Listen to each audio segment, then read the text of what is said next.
Yes, hi there. Welcome to this new tutorial on how to consistently get clients from Upwork. Okay, so this time I'll have it in English so that everybody can understand it, and so anyone, let's say on YouTube, can actually understand it. And you can also turn on the subtitles option on YouTube, so that way if you need some subtitles, then you can read it while watching this video tutorial. So our topic for today's free webinar is how to consistently get clients from Upwork. Okie. So let's get started. Yeah, this is just a reminder. So this is from Tony Robbins. He said, "The only impossible journey is the one you never begin." Right. So most of us, we often ask like, when can I really be successful in freelancing? In this case, for example, when you can get a lot of clients or be successful as a freelancer in Upwork. And then again, it's not really impossible. It's very possible. So, and the only thing that's impossible is that if you never, begin your journey, for example, on Upwork. So let's go ahead and continue. All right, these are again are just these are warming up um, part of the webinar. So there are 3 B's to be successful. Okay, they can actually be more than, more B's actually. But these are my suggestions. First is you need to be peculiar. You need to be different. As a freelancer on Upwork, LinkedIn, or either direct clients or via freelancing platforms like Upwork, you need to be different. And this is like always my motto in life.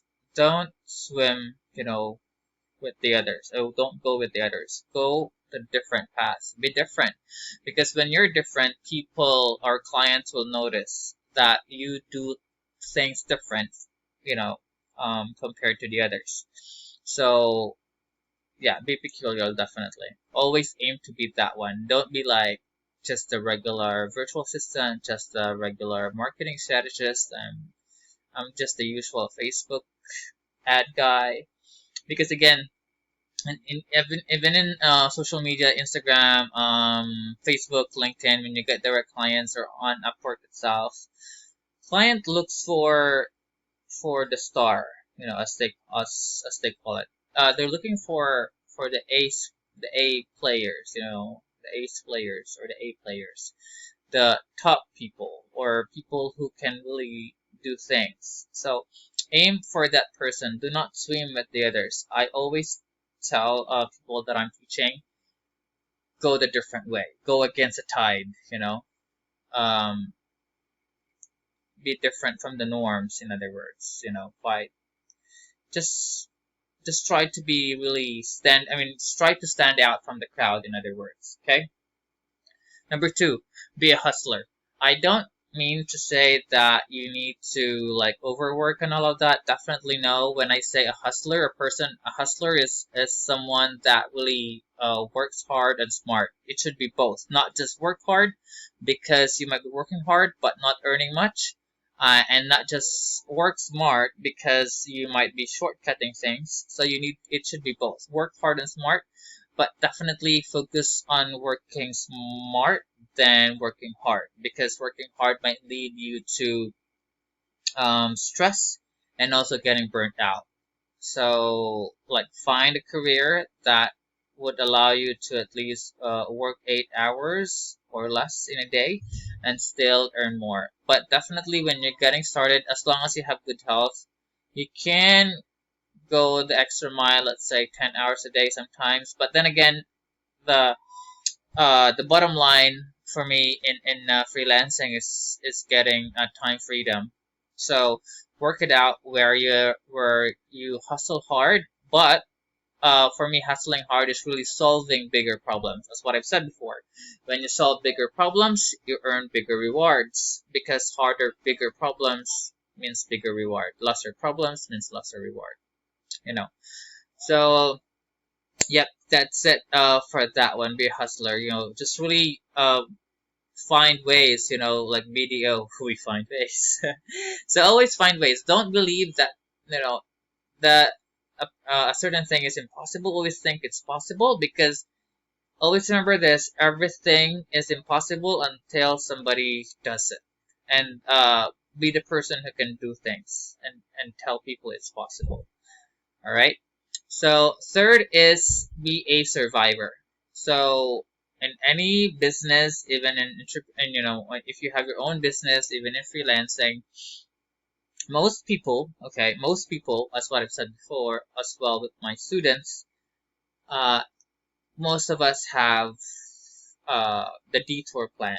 Okay, so if let's say we're from corporate, we went to freelance and it didn't work that much initially, because that's always life. It's an uphill battle when you're going up, when you're still beginning. Some people would not survive that the climbing stage of any uh, new venture. So be a survivor. Have patience. When you're a survivor, you need to have patience. You need to have endurance. You need to have grit. Okay. So when things gets tough, you just need to, sometimes you fall down, but you need to uh, get back up, and just continue and keep on moving on. That's how survivors works. So basically, they don't surrender. Sometimes it gets tough. They might cry. You know, they might even like be depressed in a way because it's very tough. But they will tell themselves that it's just temporary. Challenges are temporary. They will they will continue to do things. And because they know it's their dream, and they're going to work hard for it. All right. Okie. So to continue, uh, here's another warming up thing. So how to deal with failures and rejections. This is very blunt and direct to the point. So first, here's what I can really recommend. You need to embrace failure. So failures are actually part of life, and part of your freelance journey. You can incorporate, you know, for example, with me, I worked as a call center agent when I was 18, but before I first got my first call center job, it took me around 20 applications. Most of them were rejections. And also my very first call center job, I actually failed on at the end of the training. I actually did not pass. Okay, but did I really like uh did I really like what do you call this? Did I really become sad because of those?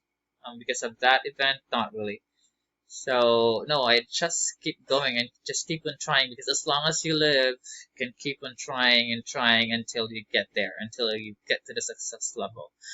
My other suggestion is this: in business, and entrepreneurs also embraces this practice, especially people in tech. They say what they believe in is that you need to fail fast and learn. Again, the faster you fail, the faster you learn. So even in marketing, even in any other jobs, it's always a trial and error initially, and just reiterate. I mean, just tweaking things, revising things, and you learn from those mistakes, and that's life. You just need to go on with it. Most of us, why we don't actually succeed is that we fear failure. Like we feel that we cannot deliver what the client wants and all of that. But as what I've said, it's best to have lots of failure initially and learn from them. Most entrepreneurs do, most freelancers do. So the only difference again with freelancers who succeeded rather, and the freelancer who failed is that the the successful freelancers, though they failed, they learn a lot from it, but they keep on, then they continue, they keep on moving on. So we need to embrace failure and fail fast and learn. Third is that this. How about rejections? Like every time I've talked to clients and they tell me, "Oh, sorry, Brian, you're not fit. I believe you're not fit for the job. You're not fit for the role." That's life. I mean, that's fine. That's life. Sometimes you just don't fit. Sometimes there are other opportunities that is for you. Those opportunities are for other people. So when it comes to rejections, the more rejections you have, the better, actually. So for me, you just need to eat rejections like snacks. It's crunchy. When you're eating crunchy snacks like that, crunch, crunch, crunch, and munch, munch, munch, just like that. So again, the more you experience rejections, much better because you get tougher and tougher, and well, you'll learn from those. You need to also try to think around it why you were rejected, what were the possible reasons, what would be the possible improvements that you can actually um, do so that in the future you will be accepted and not rejected. But then again, rejections are rejections are redirections in life. So that's it. Just the more you experience this kind of activities, the stronger you become. So for me, once clients don't like me, they reject me, that's fine. I just tell them it's okay. I understand I may not be really fit for the role or for this project, so I might just find the opportunity that's fit for me. Next, this one I would just like to emphasize on this, as most people thinks that the earlier they get started with work uh, in the day of the work of the day rather, they are actually more efficient and more effective, or they can get things done better. Truth is, more often than not, if you don't prepare for the day, you actually, I mean, you don't perform that much well. The outcome of your performance, you might have put in a lot of time, but the outcome is not that effective and efficient. So again, success. I mean, well, most successful people have morning routines for success, and this is one of the things that I also do every morning, so that this way I'll be ready for my day. I'm able to prioritize the most important things or tasks of the day, and the 20-80 rule Pareto, work on the 20%, which is the major, and prioritize that one, and then the 80%, which is the minor, you can still work on it if you still have time. That's it, because at the end of the day, you just need to focus on the 20%. That matters most because the 20% usually brings 80% results. But for you to be able to do that, you need to prepare daily job, I mean daily routine, I mean your daily business or work.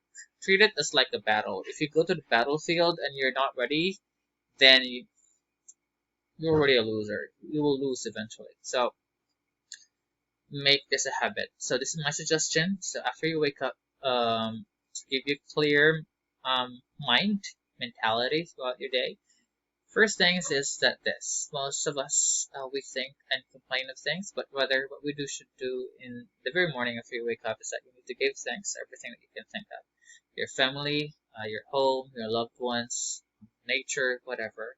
All the blessings that you have received, or the blessings, all the things that you're still alive for your life, please, thank them. So you start your day right? You don't think of problems. You think of all the good things that you can think of, and you count them instead of your problems or your challenges.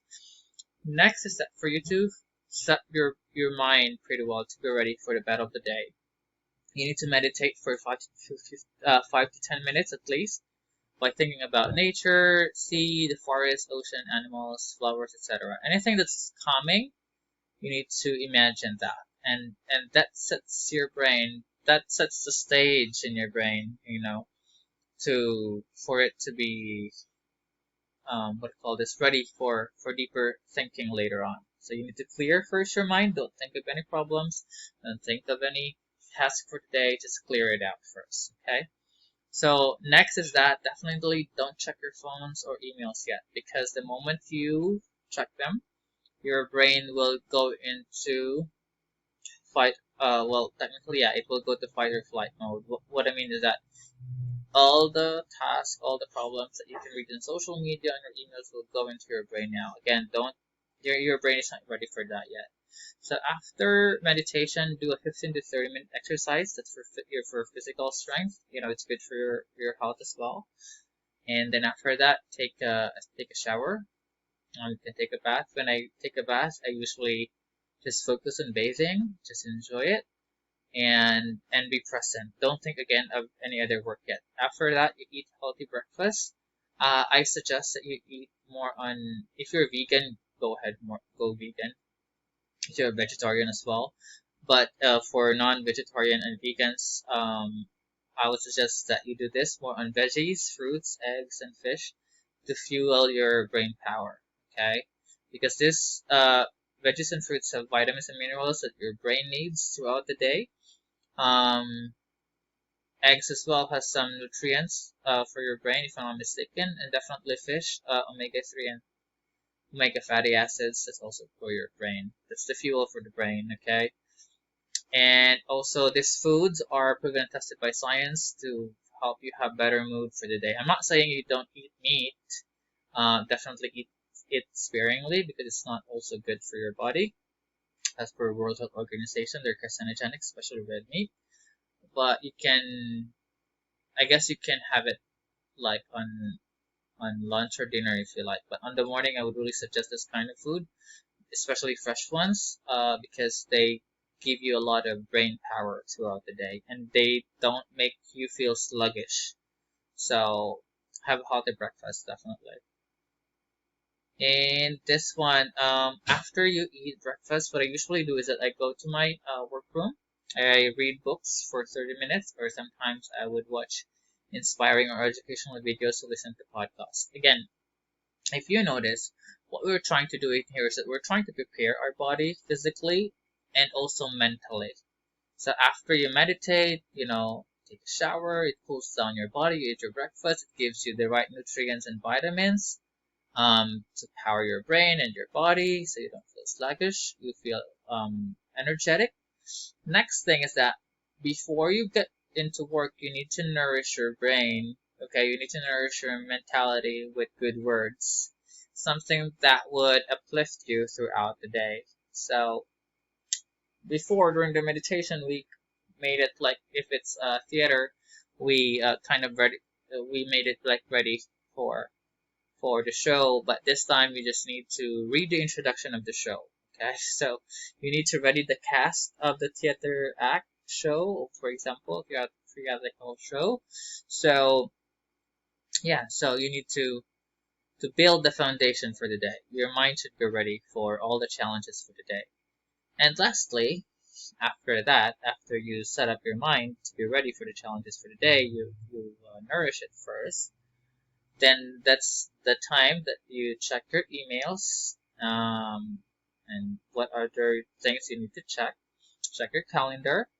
And first things first is you need to list your top 3 urgent tasks for the day and finish them first.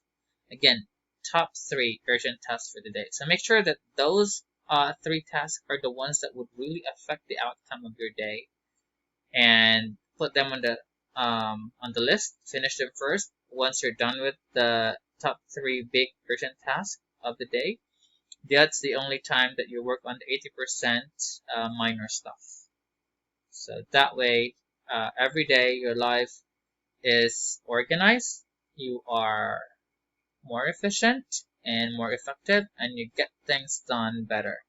Again, these top 3 should present 80% of the results of your day. So focus on this, okay? Make sure that you finish them first. Tick them off first. Okay, let's continue now. Alright. Sorry, let me just move this video. Not yet. Right, so this one. Hacks in succeeding on Upwork. 7 steps to become client magnet on Upwork. Okay? So we'll go step by step. First is this is the principle base, and next is that I'll show it to you on action, like in the application side of things. But you need to understand the foundational principles so that you'll be able to apply the suggestions properly. So yeah, this is just I get this a lot from people who wants to work with Upwork. They say there are fees on Upwork that you need to pay for, and they're huge. Well, to be honest with you, I don't feel they're huge. For me, they're fair because Upwork is a business and they're not charity. They did not build their website for free. They spend millions of money on it. They also spend millions of money on marketing their platforms, so clients will post jobs out there. They're also spending millions of money to update the security of the platform, to update its features. They pay for a lot of developers. They pay for a lot of whoever. They have a big department. They even have customer service people, mostly based in the Philippines. So they pay all these people, and you think you can see jobs and without expense? Please don't. For me, as what I've said with other people in life, it's not. Don't think about the fees. Think in life. The reality is that the higher fee you can pay for, the more you get comfortable. So what I'm trying to say is that even in hotels, if you pay for a budget hotel, yes, it's affordable, but the accommodation is so. It's the regular. But if you can afford the fees of, let's say, a five-star hotel, yes, it's more expensive, but you get more. I mean, you just get the value out of it. So yeah, aim to pay for premium fees so you can experience premium life, in other words. So yes, definitely the fee that you're going to pay for Upwork, it goes to the payment security that they have, the inbound client traffic that you'll get eventually, and better project opportunities. Yeah, that's what I've said. Without the fees, it could not survive. Again, it's a business. Okay, there's no such thing as free lunch, guys. That's what it's. As I always tell people, somebody's going to pay for something. So in this case, clients pay for fees for the credit card fees. They even pay for monthly fees if they go to their membership plans. And then even freelancers can upgrade their membership and pay a monthly fee. But if you don't pay the membership plan, then you'll go to the default fees, which is on the income that you earn. Uh, the first $500 is 20% fee minus, so that's $100. From 501 to 10,000 US dollars, because it's all US dollars in Upwork, by the way. It's not multiple currency thing. And so that's 10% fee that will be deducted on your income. And after 10,000 US dollars, the fee slides to 5%. So the fee is per client, which means if you have more than one contract with the client, everything is counted. So for example, client A ended your first contract and they rehired you on another project. Whatever was paid on the first contract will be counted on this fees. It's accumulated. It's per client. It's not per project. Okay, it's per client. So that's why the aim here is actually to go have a long-term client so that eventually your fees will be down to 5%. Okay? And I've tried that before. It works. I was able to hit the 5% fee. And it was great. You get more money out of what the client pays for. But then again, that's how Upwork works. It's a business. They need to get money so that they can continue operating the platform. Also, they're now an IPO company. They're now, in the New York Stock Exchange, if I'm not mistaken. So they need to really earn money because they have a lot of investors. Okay. Okie dokie. Move this down. Wait.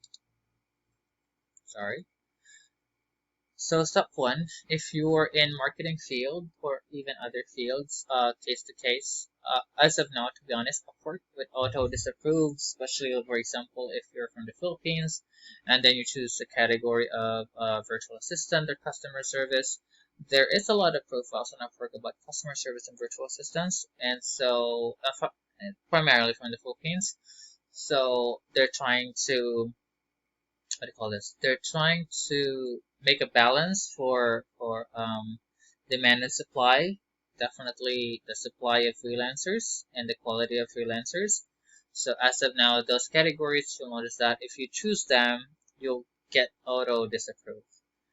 But if you're in the marketing field, as of now, and you're from the Philippines as well, if you choose sales and marketing initially as a category in creating your profile, and if you can add at least 10 skills, okay, when you create your profiles, 10 related skills to marketing when you create your profile. If I'm not mistaken, the other categories as well that are in demand, you need to check, especially with programming, they're also auto approved.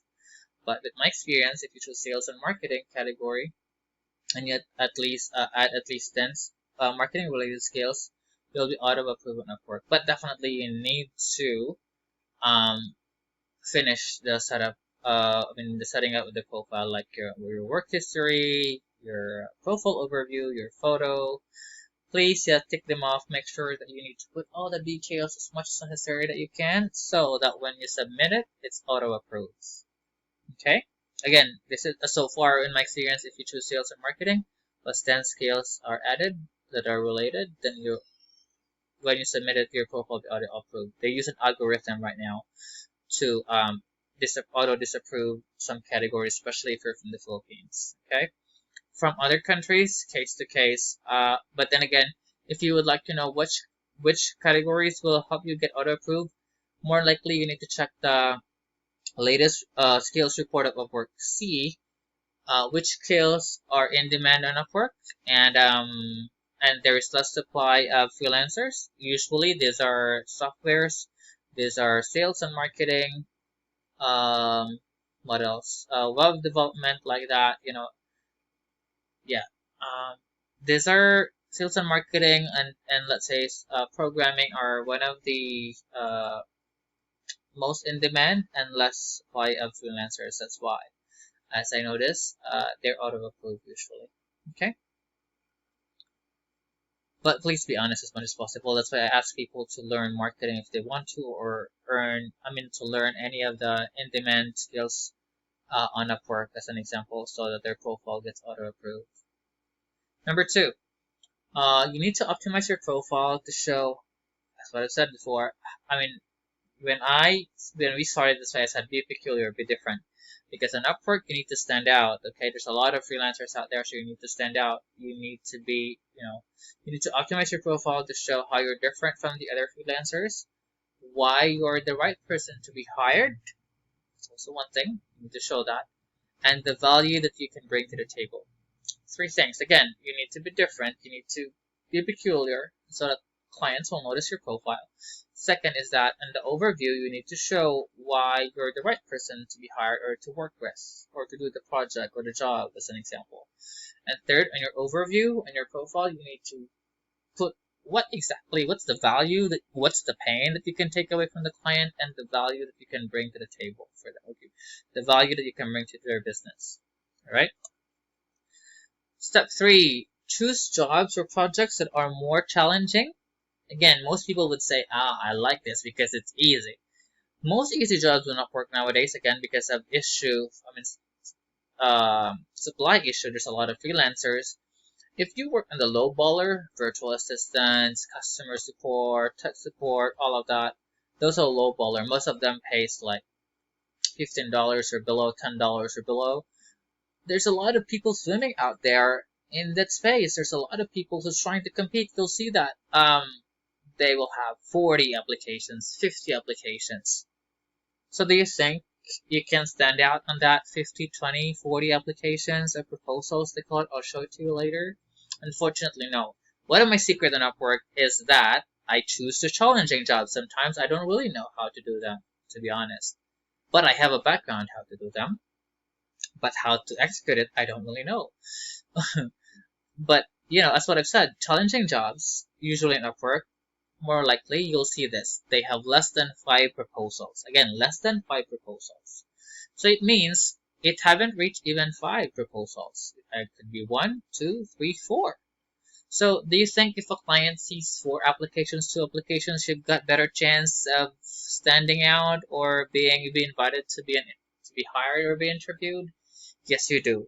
This is my experience. It is one of my secrets. I don't usually apply to jobs that has more than 5 proposals because it's a competition's number. I mean, it's a competition's game.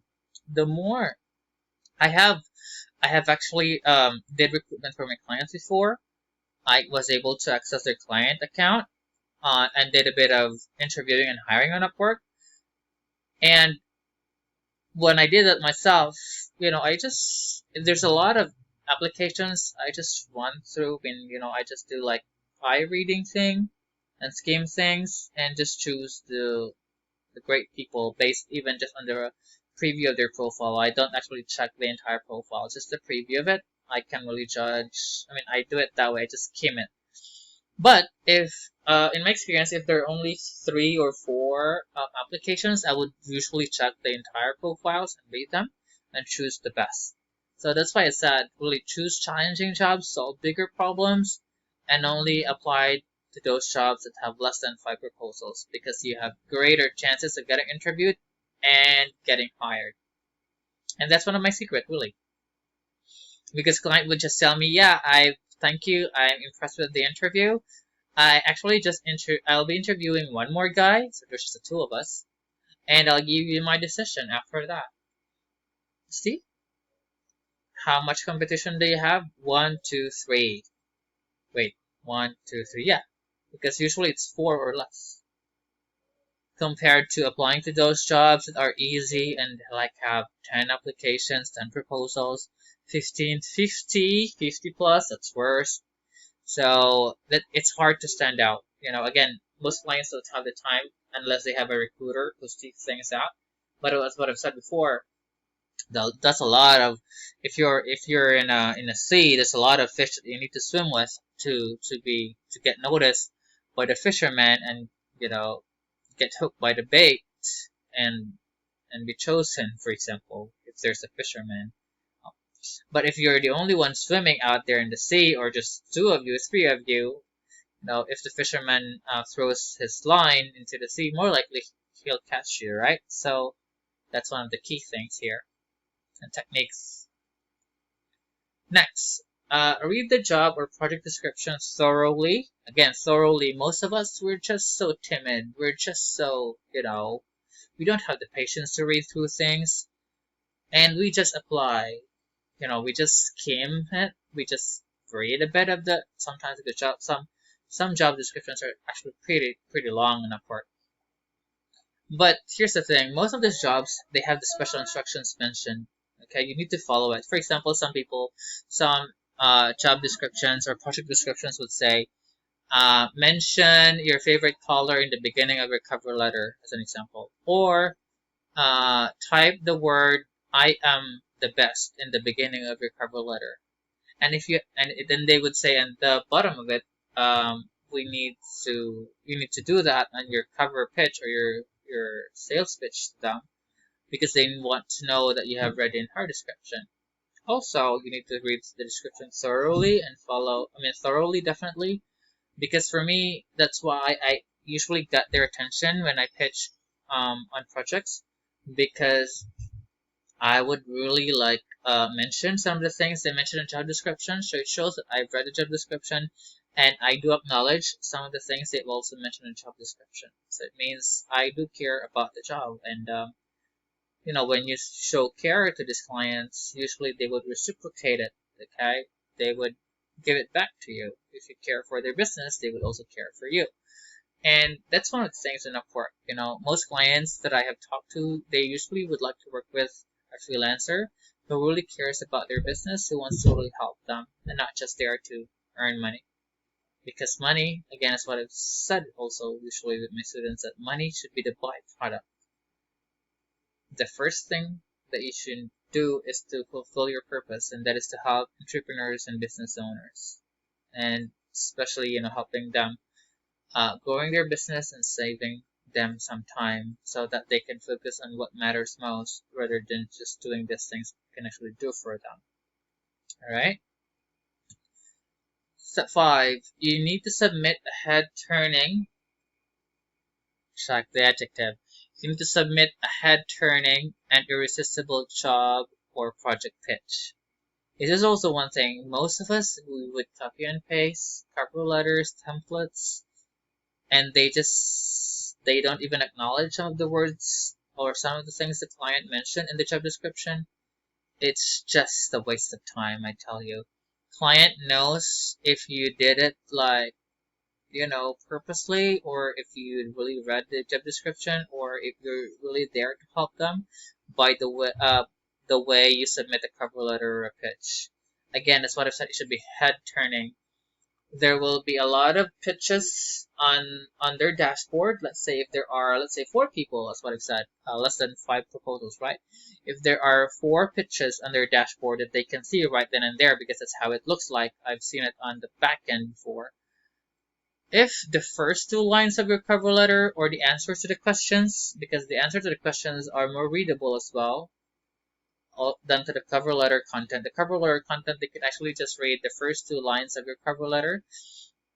The first 2 lines should really stand out. It should really catch your attention. It should be a hook, just like in IDA.